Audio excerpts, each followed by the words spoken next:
Zdravo poslušalke in poslušalci, bralke in bralci Večera. Veseli smo, da ste v naši družbi. To je Večer zjutraj, prvi dnevni informativni podcast v Sloveniji, v katerem vam predstavljamo Večerove udarne novice dneva. Danes je ponedeljek, 24. marec 2025. Z vami sem Mitja Sagajen. V nadaljevanju. V kakšnem stanju so naše vode? Čeprav vodnata država, je Slovenija na področju upravljanja z vodami še vedno ranljiva. Prilagajanje na sušo nam ne gre najbolje.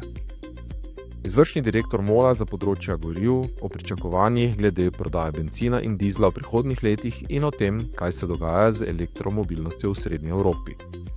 Kako se je slovenska nogometna reprezentanca odrezala na povratni tekmi za obstanek v Ligi B Lige narodov proti Slovaški.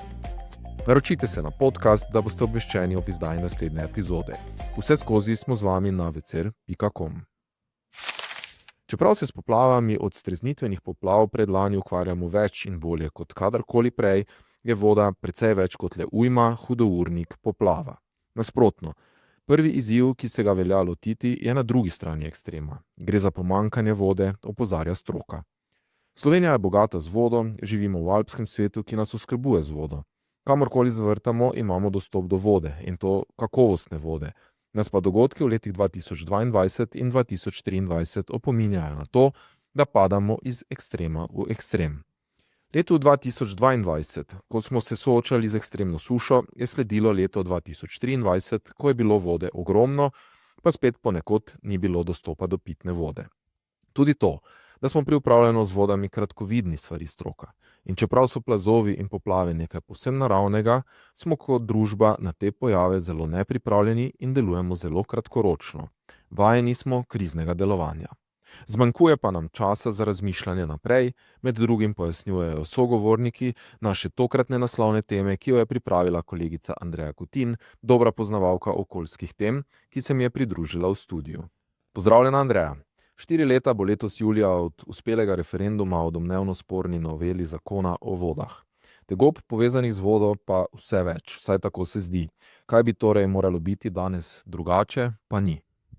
Pozdravljen, Mitja. Ja, v minulih dneh smo predvsej poslušali o vodah, ampak zdi se, da vsaka stroka govori samo o svojem področju in da so med seboj le malo povezane. Sodobni čas namreč prinaša tudi sodobne izzive, kot je denimo pretirana uporaba antibiotikov, ki na koncu uporabe vendarle vedno pristanejo v vodi. Odpornost bakterij na antibiotike je tako recimo težava, ki je tesno povezana z vodami, mi pa nimamo sistemskega zaznavanja teh snovi v vodi. Ne gre le za antibiotike, temveč tudi antidepresive, hormonske motilce, mikroplastiko. Če so nekoč kvaliteto voda nižale organske odplake, te sedaj res čistimo, a istočasno v reke izpuščamo nova onesnaževala. Eden od podatkov, ki smo jih lahko slišali ob dnevu voda, je tudi, da je Slovenija v vrhu po obremenjenosti voda s hormonskimi motilci. Takisto pa je v vrhu po številu oploditev z biomedicinsko pomočjo. O ekstremih je že nekaj časa govor, ko gre za vreme in podnebne pojave. Tudi tvoji sogovorniki opozarjajo na nje. A na to, kdaj je vode preveč, kdaj premalo, ne bomo mogli vplivati. Treba se bo torej pripraviti na posledice teh ekstremov.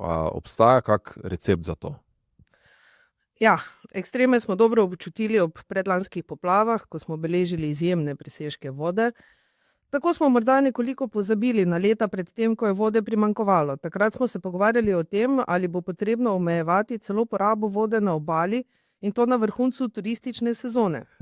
Spreminja se ne le količina, pač pa tudi kakovost vode, pa čeprav radni monitoringi dajo dobre rezultate. Omenjaš, kaj vse je danes najti o vodah, teh onesnaževal ni malo. Kaj bo torej treba sistemsko spremeniti, da bomo lahko še naprej uživali čisto vodo? Večina strokovnjakov, s katerimi sem se pogovarjala zadnje dni, pravzaprav najbolj opozarja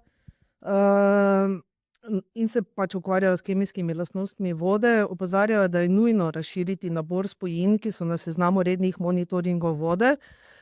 Teh zaenkrat ne predpisuje niti EU. Kot rečeno, gre za novodobna onesnaževala, ki lahko predstavljajo veliko tveganje za zdravje okolja in ljudi in vseh učinkov in posledic teh onesnaževal pravzaprav niti še ne poznamo dobro. Povezani z vodo pa so tudi ledeniki, o katerih prav tako pišeš. Presunljiva se mi zdi izjava proučevalca ledenikov Mihe Pavška, da smo zadnja generacija, ki lahko opazuje izginjanje Triglavskega ledenika.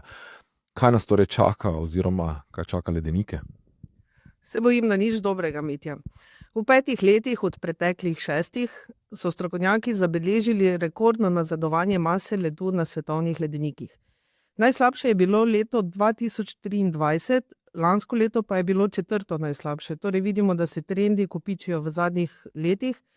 Posledice taljenja so vidne v velikih spremembah vodnega kroga, kot so recimo sprememba smeri in hitrosti oceanskih tokov, ki pa v bistvu tvorijo globalno vreme. In nenazadnje lahko to vpliva tudi na podnebje pri nas, napovedujejo tisti najbolj črnogledi novo ledeno dobo. Morska gladina je v 120 letih narasla za 20 cm, v tem stoletju pa naj bi se dvignila za dodatnih 20 cm, kar pomeni, da je nenazadnje čas tudi za razmislek o varovanju slovenskih priobalnih mest, kot so Piran, Izola in Koper. Hvala, Andreja. Podrobnosti najdete v Večeru in na večer.com. Bencin ali dizel, morda elektrika ali vodik. O tem, kakšna je danes prodaja bencina in dizla ter kakšne so napovedi za prihodnja leta, pa tudi o razvoju elektromobilnosti v Srednji Evropi za Večer govori Csaba Žoter, izvršni direktor za področje goriv v skupini MOL. Zanimivo je dejstvo, s katerim kolegu Timoteju Milanovu postreže sogovornik, da v Zahodnji Evropi poraba fosilnih goriv že upada, vendar pa v Srednji in Vzhodnji Evropi trgovci z gorivi še zmeraj opažajo rahlo povečanje povpraševanja po klasičnih gorivih. In solidno povpraševanje po teh gorivih pričakujejo tudi v prihodnjih letih, kajti na cestah je še zmeraj večina avtomobilov z motorji z notranjim zgorevanjem. Prihodnost seveda bo zelena, prehod pa naj bo pameten, še pravi sogovornik, ki je prepričan, da bo zamenjava fosilnih goriv trajala dolgo. Izziv, ko govorimo o fosilnih gorivih, so tudi dobavne verige teh energentov. MOL surovo nafto še vedno dobiva iz Rusije in ravno pred kratkim je bila dobava začasno prekinjena zaradi napada dronov. Kako torej diverzificirati dobavo? Tudi za trgovce z nafto in njenimi derivati je pomembno, kako se razvija elektromobilnost, ki bo v prihodnje pomembno vplivala na razvoj njihovega posla. Medtem ko je delež hibridov že zelo opazen, med njimi je pomemben tudi delež priključnih hibridov, pa znaša delež registriranih baterijskih električnih avtomobilov v Evropi le 1%. A sogovornik dodaja, da je povprečna starost vozil v regiji kar 15 let. Celoten intervju najdete v Večeru in na večer.com. Za konec pa še na nogometne zelenice. Slovenska nogometna reprezentanca se je sinoči v Stožicah na povratni tekmi za obstanek v Ligi B Lige narodov merila s Slovaško. Na prvi tekmi v Bratislavi v četrtek je bilo 0-0, za kar je bil v slovenski vrsti še kako zaslužen odlični vratar Jan Oblak. Na obračunu v Stožicah je bil urednik športa na Večeru Marko Kovačevič. Marko, kako se je odrezala vrsta Matjaža Keka in v katerem rangu naslednje izvedbe Lige narodov bodo nastopali Slovenci? Zdravo, Mitja. Slovenska nogometna realnost ostaja drugi razred Lige narodov. Reprezentanca si je po dodatnih tekmah Slovaško zagotovila obstanek med drugokategorniki. Redni del tekme v Ljubljani se je končal tako kot prvi dvoboj v Bratislavi, brez golov. Za zmago Slovenije, ki jo je z odličnimi obrambami nad gladino držal Jan Oblak, pa je v podaljšku poskrbel Adam Gnezda-Včerin. V Stožicah torej 1-0 za Slovenijo. Marko, kateri izzivi v tem letu pa še čakajo Slovence? Ja, Slovenijo ključen del leta čaka jeseni, ko se bodo zanje začele in tudi razpletle kvalifikacije za svetovno prvenstvo. V družbi Švice, Švedske in Kosova bo iskala pot v Severno Ameriko. Junij bodo izbranci selektorja Matjaža Keka izkoristili za pripravljalni tekmi, precej večji izziv pa poleti čaka selekcijo do 21 let. Mlada reprezentanca bo igrala na Evropskem prvenstvu, ki bo zanimivo ravno na Slovaškem. Hvala, Marko. Odzive po tekmi preberite tudi na večer.com / sport. To je bil Večerov dnevni podcast, Večer je zjutraj 24. marca 2025. Z vami sem bil Mitja Sagaj.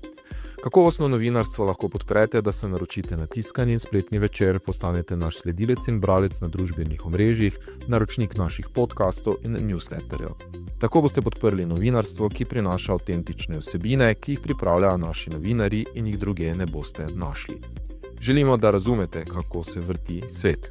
Želimo vam odstreti vpogled v čas in prostor, v katerem živimo. Veseli bomo vaših komentarjev, pobud in kritik na različnih kanalih. Naročite se na Večer je zjutraj. Se beremo in slišimo.